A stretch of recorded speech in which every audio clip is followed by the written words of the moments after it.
I've always, on that point about sort of narratives we've written, I've always considered myself to be very productive.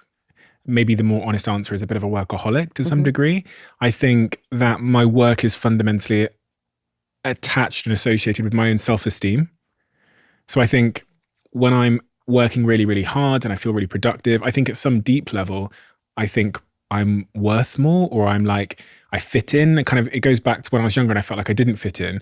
It feels like I'm more valuable.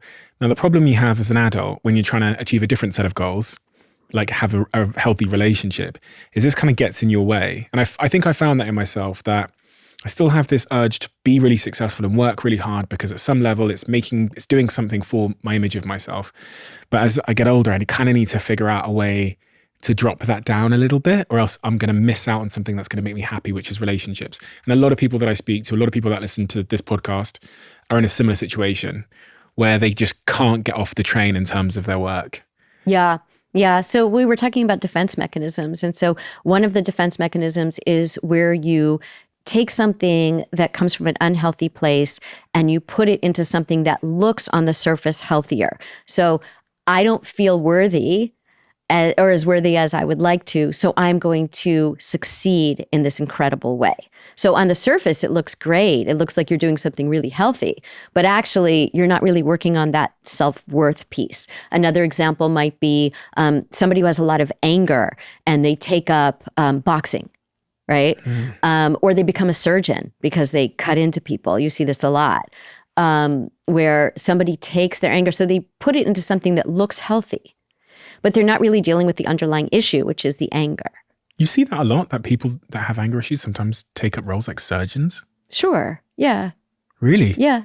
Anything where you can do, again, boxing, it could be anything where you're putting it into a socially acceptable container as opposed to dealing with the issue. So there's nothing wrong with being a great surgeon. There's nothing wrong with being somebody who succeeds in work that they love. But then what happens is, when you're not doing the thing that gets the societal approval, then what do you do with, in one case, your anger, in the other case, your self-worth? And so I'm glad that you're looking at the self-worth piece, because that's going to be important, because you're not always going to get it from your work. How do you improve your self-worth? What would you do with a patient like me?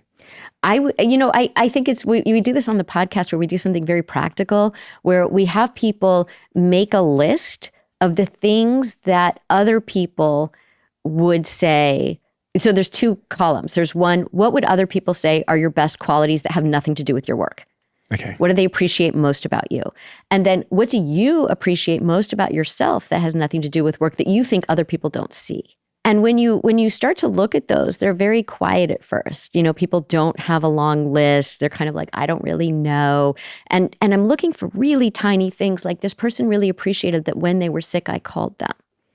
This person really appreciates that I'm funny, that I make them laugh. I appreciate that about myself, you might say, right? You might say, like, I really appreciate that about myself, or I appreciate that I can be calm under really stressful circumstances. I appreciate that I notice my partner and I do nice things for my partner. Not my partner appreciates that. That'll be on one column, but the other column is I appreciate that about myself. So looking at how can I pay more attention to some of these areas that I don't pay enough attention to, because I can only see the real shiny thing out there, which is how many people, how many millions of people follow me, or how many people, download the podcast, those kinds of things. And is there a reason why, the reason why you separate work from that is because you're trying to find your self-esteem in other places outside of the work? Right. So it's both and. It's not to say don't feel worthy because of what you do with your work. That's a big part of what we do with our lives. Think of the number of hours that we spend in work. We're spending most of our days doing work. So of course we want to get self-worth from that. But we also want to know that we have other areas in which we are worthy, and that we don't pay enough attention. We don't give ourselves enough credit. It's kind of like in a relationship, there's a statistic about the bank of goodwill. So in a healthy relationship, we think of deposits of how many positive interactions do you have with your partner to how many negative interactions do you have. And so you want to have 20 positive interactions for every one negative interaction. in a relationship. And when things are not good, you want to have, you hope you can do 5 positive ones to 1 negative one. But that's a lot. So it's really noticing. These are small little deposits that you make. Like I took my partner's hand when we were walking down the street. Those are like small positive interactions. You're not counting them. It's just a way of being. But what happens is when your self-worth is all in one bucket, you don't notice. You're not making enough deposits to yourself into the self-worth bank.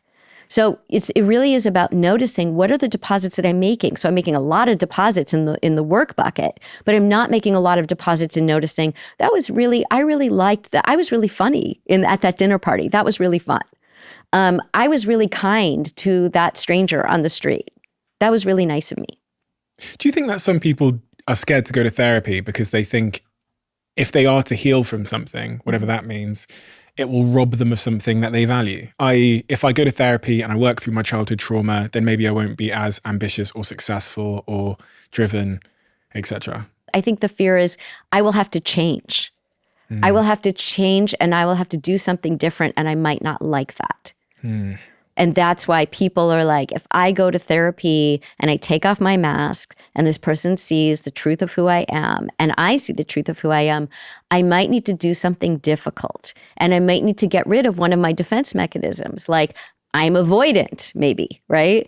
Or I might not be able to, to do things that maybe I get away with that are not very healthy because they're easier.